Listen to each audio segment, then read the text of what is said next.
천궁2라고 하는 이제 한국산 요격 미사일이에요. 이게 요격 성공률이 96%라고 해요. 근데 UAE가 이란으로부터 거의 한 2,000기에 가까운 미사일과 드론 공격을 받았거든요. 근데 전체 평균적으로 보면 92% 요격 성공을 했대요. 그럼 2,000개라고 하면 그 1,840개는 요격을 한 거고 나머지 한 100몇십 개는 얻어맞은 거예요. 그러니까 여전히 얻어맞은 겁니다, UAE가. 그럼에도 불구하고 2,000개를 다 맞는 거에 비해서는 훨씬 낫잖아요. 저 덜 얻어맞으니까. 그런데 그 요격 미사일 중에 한국산이 있는 거예요. 정확히 몇 기가 있었는지는 잘 모르겠는데 천궁2라고 하는 한국산 미사일이 있고 이것의 요격 성공률은 96%였다고 합니다. 그러니까 100개가 날아오면 그중에 96개는 맞고 4개는 맞추지 못하는 그런 상황인 거죠. 그런데 그럼에도 불구하고 엄청난 정확성인 거예요. 그래서 이 천궁2라고 하는 게 이 한국산 미사일, 요격 미사일이라고 하는 게 굉장히 성능이 좋구나라고 하는 게 이번 전투를 통해서 본격적으로 드러난 거죠. 실전에서 이게 드러난 겁니다. 그러니까 야, 빨리 이것을 갖춰야겠다라고 누구나 다 생각을 할 거 아닙니까? 근데 이번을 생각을 해보면요. 이란이 쏜 게 한 2,000기가 되잖아요. 그걸 막기 위해서 몇 개를 쐈겠어요? 요격 미사일을. 2배는 최소한 더 쐈다고 생각하시면 됩니다. 자, 그러면 당연히 UAE의 무기 창고는 비어 있겠죠.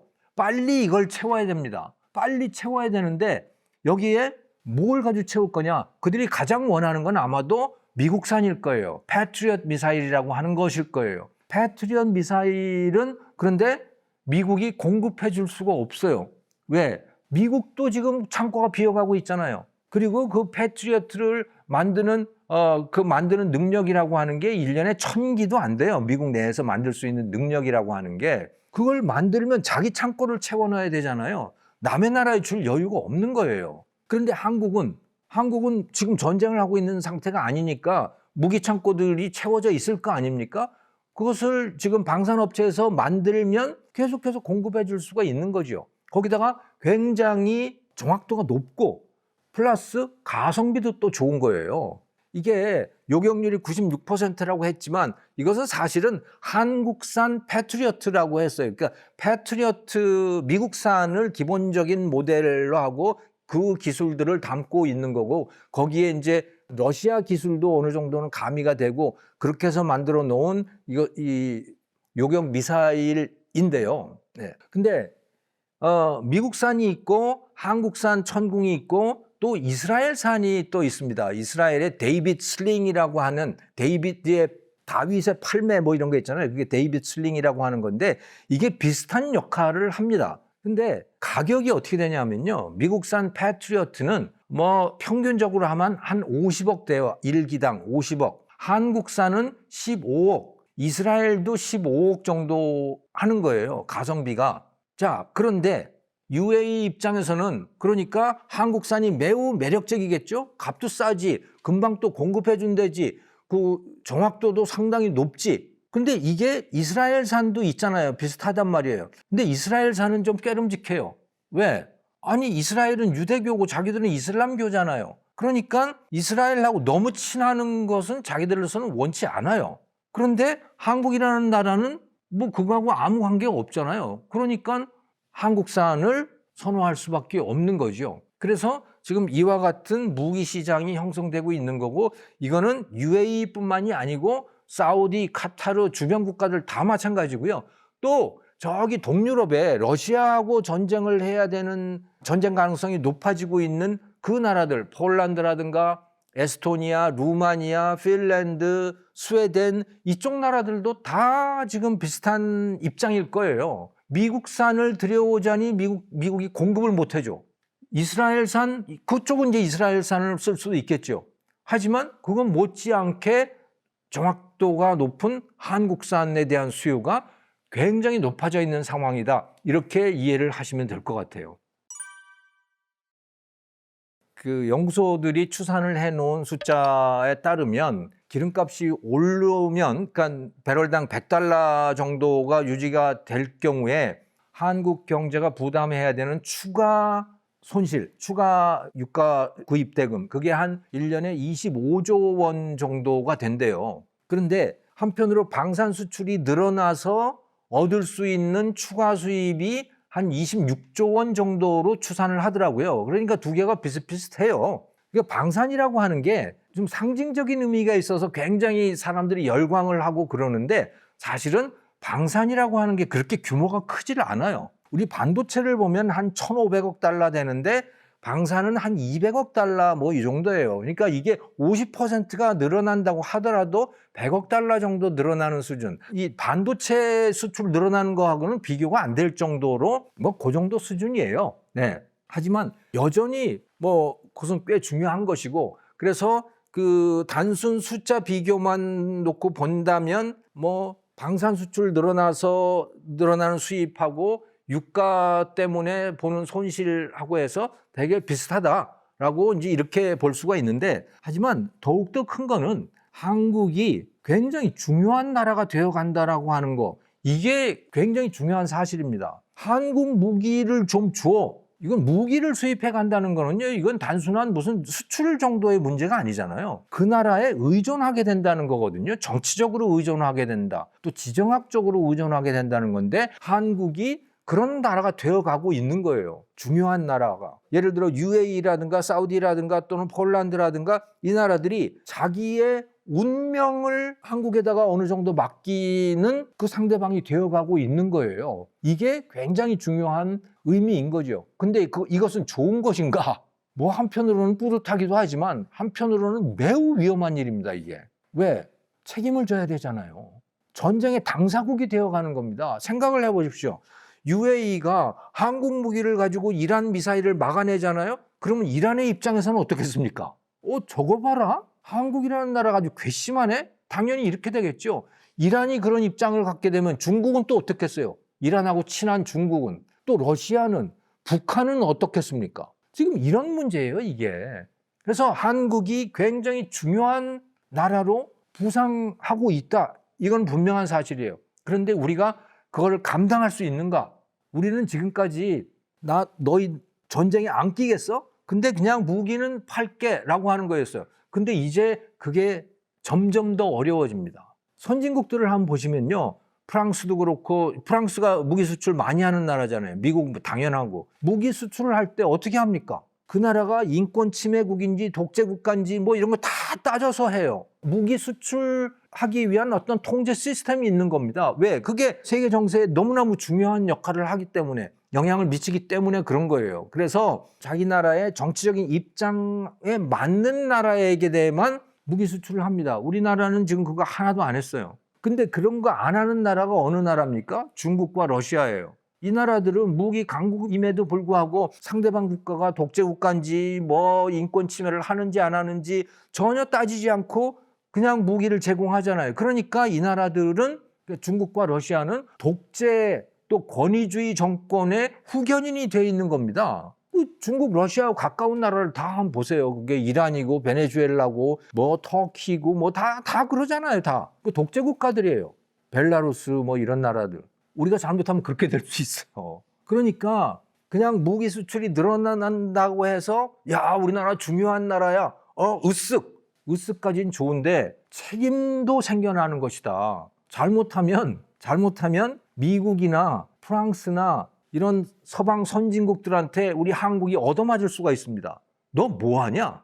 그렇게 중요한 능력, 강력한 힘을 가졌으면 책임의식을 가져야지 그냥 돈만 버냐? 라고 하는 질책을 받을 때가 저는 멀지 않았다고 봅니다. 그래서 이제 지금이라도 늦지 않았으니까 지금부터라도 우리가 무기 수출을 할 때 그 통제 시스템을 우리 스스로 갖춰야 된다. 어떤 나라에는 수출을 하고 어떤 나라에는 수출을 해서는 안 된다라고 하는 거를 우리 스스로 제도를 갖춰야 된다. 지금 우리가 갖고 있는 제도는 뭐냐? 전쟁을 하는 당사국에는 새로 무기를 제공하지 않겠다라고 하는 거거든요.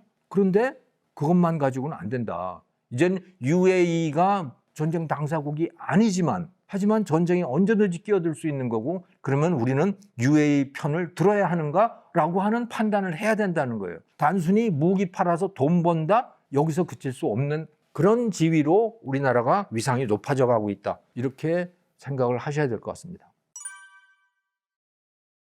이번 이란 전쟁 이전까지도 한국 무기를 선택을 하고 중국 무기나 러시아 무기를 선택하지 않는 나라들이 꽤 있었어요. 이거는 정치적인 선택입니다. 또 지정학적인 선택인 거예요. 우리나라는 중국이나 러시아와 같이 갈 수 없다라고 입장을 정한 나라들이 있잖아요. 그게 지금 유럽 국가들인 겁니다. 특히 동유럽 국가들. 동유럽의 폴란드, 체코, 루마니아, 또 에스토니아 이런 나라들은 이게 다 이제 러시아하고 국경을 접하고 있거든요. 그러니까 우크라이나 전쟁이 어떻게든 끝난다면 다음 타겟은 자기라고 생각하는 나라들인 거예요. 동유럽 국가들이. 그러면 러시아산 무기는 당연히 들어올 수 없겠죠? 러시아하고 전쟁을 해야 되는데 러시아산 무기를 쓸 수는 없잖아요. 그렇게 되면 잘못하면 자기들이 이용을 당하고 그 무기가 무력화될 수도 있고 그렇기 때문에. 그러면 어떤 무기를 써야 되냐, 그들의 입장에서는 미국 또 나토 표준의 무기를 써야 돼요. 중국산 무기는 어떠냐? 중국은 러시아하고 너무 가까워졌잖아요. 그러니까 러시아, 중국 다 마찬가지로 쓸 수 없어요. 그러면 나토 표준의 무기를 써야 되는데 그 나토 표준의 무기를 생산하는 나라는 어디냐? 미국, 독일, 프랑스, 영국 이런 나라들인 거죠. 그런데 이 나라들은 자기 나라 무기를 생산하기도 바빠요. 왜냐하면 지금까지 GDP의 1.5%, 2% 뭐 요 정도만 국방비에 쓰고 있었어요. 그런데 여기 우크라이나 전쟁이 터지고 또 미국의 트럼프 대통령이 막 압박을 가하고 그러니까 이것을 4.5%, 5%까지 늘려야 되는 상황이 된 겁니다. 그러니까 이 무기와 관련된 지출이 지금보다 2배, 3배가 늘어나야 되는 상황인 겁니다. 이 나토 회원국들이. 그러면 거기에 방산업체들, 독일의 방산업체, 프랑스의 방산업체 이런 데들은요. 그 무기를 생산을 하는데 최대한으로 지금 생산을 하고 있거든요. 풀 가동을 하는 상황이에요. 그런데 그걸 가지고 자기네 나라 병기고를 채워야 되는 상황인 거죠. 다른 나라에다가 그걸 제공할 수 없어요. 그걸 제공해 줄 수 있는 나라, 나토 표준과 서로 호환이 되면서 제공해 줄 수 있는 나라가 어디냐? 그게 대한민국, 터키, 이스라엘 이런 나라들인 겁니다. 근데 여기에서 재래식 무기로, 재래식 무기라고 하면 뭐 미사일이라든가 또 이 전차라든가 자주포라든가 뭐 잠수함 뭐 이런 것들을 말을 하는 거죠. 이거를 제일 빨리 만들고 가성비 좋게 만들고 잘 만들 수 있는 나라가 어디냐? 그게 한국인 거예요. 그래서 한국 무기에 대한 수요가 급격하게 늘어나고 있는 거죠. 전 세계가 전쟁의 시대로 접어들고 있기 때문에. 그런데 앞으로 이거는 더욱더 폭발적으로 늘어날 거라고 보는 게 한국 무기에 대한 수요가. 왜냐? 이번에 베네수엘라 특수작전 또 이란 전쟁을 통해서 확인된 게 있습니다. 그거는 뭐냐? 중국, 러시아산 무기가 형편없더라라고 하는 거예요. 특히 방어 무기가 형편없다. 대공 방어망 무기가 형편없다라고 하는 게 지금 확실히 드러났잖아요. 그렇기 때문에 베네수엘라가 속수무책으로 당했던 거고 이란도 이 하늘이 완전히 뚫려버린 거 아닙니까? 네. 그들이 전쟁을 계속하고 있는 거는 공격은 하고 있어요. 하지만 방어는 전혀 못하고 있는 상황이다. 이렇게 보시면 돼요. 자, 그러니까 중국 무기, 러시아 무기를 쓰고 있던 나라들이 많았거든요. 특히 이게 중동 국가들이 중국 무기를 많이 썼고 중동, 동남아시아, 또 아프리카 이 저소득 국가들이 있잖아요. 이런 데들이 중국산 무기, 러시아산 무기를 많이 썼어요. 그런데 이제 그거 쓸 수 있겠어요? 방공망은 와 저거 완전히 그냥 고철 덩어리네? 이게 돼버린 거 아닙니까? 그러니까 아마 그런 나라들도 어떻게든 한국산 무기를 쓰려고 아마도 이제 그 협상을 하러 오고 그럴 가능성이 저는 높다고, 매우 높다고 봐요. 그렇기 때문에 한국이 이제 매우 조심해야 된다. 한국산 무기가 전 세계로 퍼져나간다고 생각해 보십시오. 이거는 전쟁의 원흉이 되는 겁니다. 잘못하면. 정말 조심해야 돼요. 이제 정치적으로. 네, 그래서 우리가 어떤 입장을 가지고 어떤 노선, 어떤 이념을 가지고 이 무기를 공급을 해야 되는 건지를 우리 스스로 결정을 해야 되는 상황에 왔다. 저는 이렇게 생각합니다.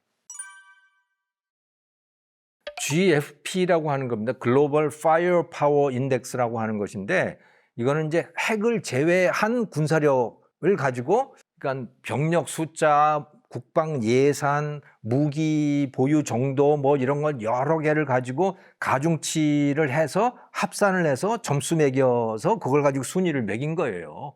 여기를 보면요.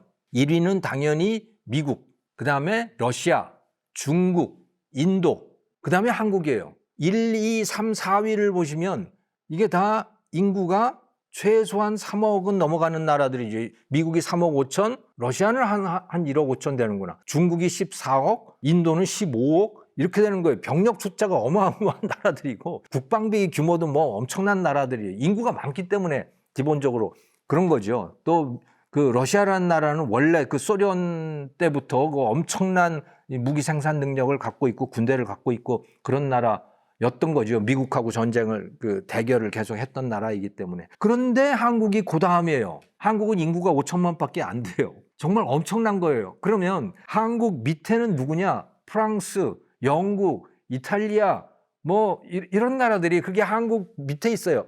자, 그런데 이것이 얼마나 무의미한 숫자냐 생각을 한번 해보세요. 한국은 핵이 없잖아요. 미국이 핵을 뒷받침해주고 있는 거죠. 네, 어쨌든 한국은 핵이 없습니다. 핵 전쟁을 하면요, 한국 무기 아무 쓸모 없습니다. 서울에 핵무기 하나 떨어진다고 생각을 해보세요. 무슨 전쟁을 합니까? 우리가 또 무슨 보복을 얼마나 하겠어요. 네, 뭐 현무라고 하는 걸 가지고 뭐 북한을 그 보복 공격을 한다고 하는데 글쎄요. 핵무기는 감당할 수 없습니다. 근데 우리는 핵무기가 없잖아요. 북한은 핵무기가 있잖아요. 프랑스, 영국 다 핵을 갖고 있는 나라예요. 그래서 UN 상임이사국입니다. 우리는 핵무기가 없는데 도대체 군사력이 세계 5위라고 하는 게 무슨 큰 의미를 갖고 있겠어요. 거기다가 더욱더 의미가 없는 거는 우리가 전쟁을 할 그 상대방 국가들을 한번 놓고 생각을 해보십시오. 우리가 전쟁을 할 나라가 어디입니까? 북한이죠. 북한, 중국, 러시아예요. 전쟁이 난다면 이 나라들하고 전쟁이 나게 돼 있습니다. 일본하고는 전쟁을 할 이유가 없잖아요. 우리가 무슨 일본하고 뭐 때문에 전쟁을 하겠어요? 자, 그런데 중국하고 우리 군사력이 상대가 됩니까? 물론 우리가 고슴도치 전략을 하는 데는 의미가 있어요. 즉 중국이 우리를 침략해 들어온다고 할 때 우리도 너희들 엄청난 피해를 줄 수 있어. 이런 정도의 군사력은 우리가 갖고 있는 거지만 그러지만 중국하고 무슨 상대를 할 수 있겠어요? 우리가 러시아하고 상대를 할 수 있겠습니까? 예. 우크라이나처럼 상대를 할 수는 있겠죠. 하지만 그 이상의 의미는 없는 거예요. 그러니까 뭐 군사력 5위다라고 하는 게 사실은 아무 의미도 없는 숫자고 괜히 그 숫자 가지고 으쓱하는 거죠. 우리가 이 정도까지 왔어? 하고 으쓱하는 거예요. 으쓱할 수 있는 게 있긴 있어요. 그게 뭐냐? 무기를 생산할 수 있는 능력, 그 무기의 성능, 가성비, 생산 속도 이런 거 특히 이 재래식 무기에서는 그런 거죠. 그거에서는 뭐 한국이 그야말로 으쓱해도 되는 정도의 위상을 갖게 됐다라고 하는 거예요. 하지만 그것도 최근에 현대전이 벌어지고 있는 상황을 놓고 보면 사실은 그렇지 않다. 한국이 그런 능력을 갖고 있는가? 우리가 전자전 능력을 미국 같은 능력, 비슷한 능력을 갖고 있는가? 또 AI를 가지고 이 지휘체계를 통합해내고 수많은 정보들을 통합하고 하는 그런 능력을 우리가 갖고 있는가? 글쎄, 의문입니다. 한국이 드론을 쓸 수 있는 능력, 드론 생산 능력, 드론 운용 능력 이런 거를 우크라이나나 이란처럼 갖고 있는가? 그것도 의문이에요. 우리가 갖고 있는 거는 재래식 무기들입니다. 그래서 재래식 미사일들, 또 전차, 잠수함 이런 것들이죠. 사실은 이건 기본적으로 2차 대전 때 쓰던 무기들이 발전되어 온 거다라고 보시면 돼요. 근데 그게 아니고 새롭게 만들어지는 시스템, 우크라이나 전쟁이라든가 이란 전쟁을 통해서 지금 발전하고 있는 무기 체계 또 전투 체계 이런 것들에 있어서 한국은 사실은 글쎄요. 그렇게 자신할 수 있는 상황은 분명히 아닐 겁니다. 제가 뭐 군인이 아니어서 확실하게 알 수는 없지만 그건 거의 뭐 객관적인 데이터들로 확인되는 사실들인 거죠. 먼저 한국 방산이 어떻게 여기까지 올 수 있었느냐라고 하는 거는 말씀하신 대로요. 우리는 미군이 2차 대전 때 쓰던 무기들 또 월남전에서 쓰던 무기들을 넘겨받았어요. 그게 우리는 스스로 만들 수 없었습니다. 왜? 뭐 기본적으로 산업이 그만큼 발전해 있지 않았었고 그런 중화학공업, 철강, 기계 이런 산업 자체가 존재하지 않았기 때문에 그랬던 거예요. 그런데 언제부터 이게 생겨났느냐? 그건 1971년 그때부터라고 보시면 되는 건데 왜 그때부터 부랴부랴 이게 생겨났느냐? 그거는요, 미군이 떠났기 때문입니다. 미군이 이 땅을 떠나가기 때문에 갑자기 큰일이 나게 됐던 거예요. 그럼 미군은 왜 떠나게 됐던가? 이 땅에서 지켜주겠다고 해놓고 떠나게 된 이유는 월남전 때문에 그렇게 됐던 겁니다. 월남전에서 미군이 1960년대에 완전히 늪에 빠져버렸어요. 뭐 얼마 안 걸리고 끝날 수 있는 전쟁이라고 생각을 하고 월남에 들어가서 그 월남에 이런 그 민주 정권을 세우고 그걸 친미 정권으로 만들고 공산 정권을 붕괴시키고 이렇게 하려고 들어갔어요. 시간이 얼마 안 걸릴 거라고 생각을 했던 겁니다. 그리고 한국군도 거기 파병을 했었잖아요. 그런데 이게 완전히 늪이 되어 버린 겁니다. 도저히 그들의 이 공산 베트남군을 당할 수가 없었고 그래서 수많은 미군 병사들이 죽었고 엄청난 돈이 들어가고 끝날 기미는 전혀 보이지 않고 이렇게 됐던 거죠. 그래서 어떻게든 이걸 빠져나와야겠다. 그런데 빠져나오게 되면 그 소련의 기세등등한 꼴을 어떻게 보는가? 그 뒤에 후원 세력이 바로 소련이었기 때문에 그래서 미국의 그 당시 닉슨 대통령이 취했던 행보가 뭐냐면 중국하고 손을 잡은 거예요. 중국을 찾아가서 키신저 장관이라고 하는 사람이 중국을 찾아가서 주울레 그 주석과 또 모택동, 마오쩌둥을 만나서 우리 잘해봅시다 하고 미국이 먼저 가서 손을 내밀었어요. 어쩌면 치욕적인 일인 거죠. 네. 그런데 그때 마침 중국하고 소련이 서로 사이가 멀어졌어요. 그러니까 미국의 계산은 뭐였냐면 중국을 끌어안아서 반소 노선을 분명히 하자. 그렇게 되면 소련이 격리가 되게 되고 그러면 소련의 힘이 약해질 거야. 그래서 중국을 끌어안은 겁니다. 그 결국은 이제 소련이 나중에 붕괴가 되잖아요. 그건 이 작전이 상당히 성공을 한 겁니다. 그런데 우리는 큰일 난 거예요. 왜? 미국이 중국하고 손을 잡았죠? 중국이 원하는 건 뭡니까? 공산 중국이 원하는 거는 미군을 내 옆에서 좀 너희들 좀 나가 이거였어요. 미군 보고 나가라는 거예요. 그러면 내가 너하고 가깝게 지낼 거야. 나하고 가깝게 지낸다면서 야 군대를 한반도에다 딱 내 옆에다가 딱 주둔시켜 놓는 건 뭐냐? 나가라고 한 거거든요. 그러니까 나갈 수밖에 없었어요. 그래서 다는 못 나가고 절반만 나갈게 해서 주한민군이 1971년 그 무렵에 떠나게 된 겁니다. 대거 떠나게 됐어요. 그러니까 한국의 입장에서는 정말 큰일 난 거죠. 예. 자, 그러니 북한이 가만히 있었겠어요? 아, 그래? 이제 분위기가 우리한테 오는 거네? 그래서 남한에다가 그 특수부대들을 그렇게 내려보냈어요. 그래서 1969년에 그 소위 121 사태라고 하는 게 있었지 않습니까? 그 저와 비슷한 연배이신 시청자들께서는 다 기억하시겠습니다만은 제가 중학교 입학하던 해에 있었던 일이고 제가 바로 그 현장에 청운중학교에 입학을 했었는데 바로 거기였어요. 그게 청와대 뒤편이거든요. 네. 그래서 청운중학교 학생도 죽고 그랬었죠. 그래서 자, 그런데 왜 그랬느냐? 이제 김일성의 입장에서는요, 떠보는 겁니다. 미국을. 내가 이렇게 가도 우리를 공격 못할 거지, 너. 그걸 떠보는 거예요. 왜? 아, 그러니까 그 베트남에서도 자꾸 떠나려고 그러고 그러잖아. 그리고 미국 내에서 반전 분위기가 저렇게 심각한데 어떻게 전쟁을 벌이겠어? 또 다른 전쟁을. 그러니까 내가 한번 해볼게 해서 청와대 뒤편까지 특수부대를 들여보냈던 거고요. 박정희 죽이려고 그랬던 거예요, 그게. 근데 실패했지만, 그리고 또 더욱더 치명적인 건 뭔지 아십니까? 동해상에서 푸에블로호라고 하는 미국 정보 수집함을 그냥 북한이 납포를 해버렸어요. 미국 배를 납포를 한 거예요. 그런데 미국이 보통 예전 같았으면요, 항공모함 보내서 당연히 평양을 공격했을 겁니다. 그런데 꼼짝 못하고 아무것도 못하고 있었어요. 왜? 미국 내 반전 분위기 때문에 전쟁을 벌일 수 없는 상황이 되어버린 겁니다. 그러니 한국의 입장에서는 어떻겠습니까? 야, 정말 큰일 난 거예요. 전 세계적으로 보면 대땅뜨 분위기입니다. 그러니까 화해 분위기인 거예요. 왜? 미국, 중국이 손을 잡았으니까. 그리고 미군이 베트남에서 철수를 하고 있으니까. 이거는 화해 분위기인 거예요. 하지만 한반도는 큰일 난 거예요. 그래서 부랴부랴 이제 자체 무장을 할 수밖에 없잖아요. 예.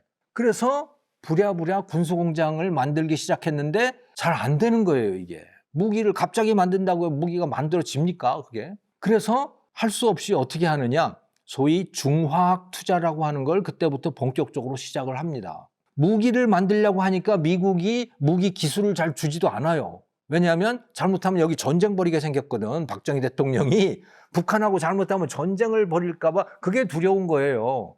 좀 조용했으면 좋겠는데. 그래서 박정희 대통령이 했던 게 1973년부터 중화학 투자라고 하는 걸 하기 시작하는 겁니다. 그래서 철강 공장 만들고 조선소 만들고 뭐 기계공업 만들고 창원 공업단지라고 하는 거 있잖아요. 지금 창원이라고 하는 데가 그 방위산업체의 본거지 아닙니까? 그 창원 일대에다가 이제 중화학 투자를 하기 시작하는 거예요. 그래서 한편으로는 정부가 돈을 막 쏟아붓는 거죠. 국영은행으로부터 막 그 투자, 그러니까 대출도 해주고 이렇게 하면서 그 대가로 어떻게 하는 거냐? 자, 기계공업이 있잖아요. 그게 이제 그 현대양행 뭐 이런 데 또 조선소 뭐 이런 데들이었습니다만 투자를 해주는 대가로 너희 70%는 민수용품을 만들어서 수출해. 그걸로 돈 벌어. 나머지 30%는 무기 만드는 거야. 그 무기는 국가에서, 군대에서 사줄게.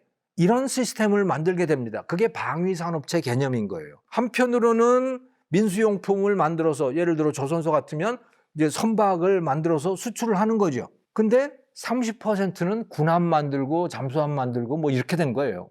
그런 시스템이 출범을 하게 됩니다. 이게 나중에 이제 중국이 그런 시스템을 다 가져가서 중국이 사실은 지금 그런 시스템으로 돼 있거든요. 네. 자, 그런데 처음에는 돈 먹는 하마였던 겁니다, 이게.